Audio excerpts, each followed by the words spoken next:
Isang pampasaherong busang sumalpok sa isang terminal sa Bataan. Isang estudyante ang nasawi habang dalawa ang sugatan. May spot report si John Consulta. May tao doon, oh.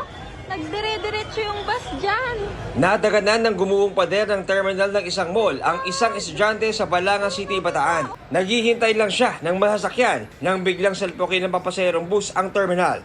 Patay ang 20 taong gulang na estudyante na naabutan pa ng kanyang ina sa pinangyarihan ng insidente. Nakita ko yung may lusay na ganun. Nung hinawi yung buhok, nakita ko yung mukha ng anak ko. Sabi ko, anak ko yan, papalapitin niyo ko, anak ko yan. Dalawa ang sugatan, kabilang ang dispatcher na nahulog sa bus dahil sa tindi ng pagkakabangga. Batay sa investigasyon, aksidenteng natapakan ng driver ang accelerator ng bus. Nasa kustudiya na siya ng mga polis. Paliwanag yung driver sa pulisya, bigla na lang daw umarangkada ang bus pagka-start niya ng makina nito. Desidido ang pamilya ng biktima na sampahan ng kaso ang driver. John Consulta, nagbabalita para sa GMA Integrated News.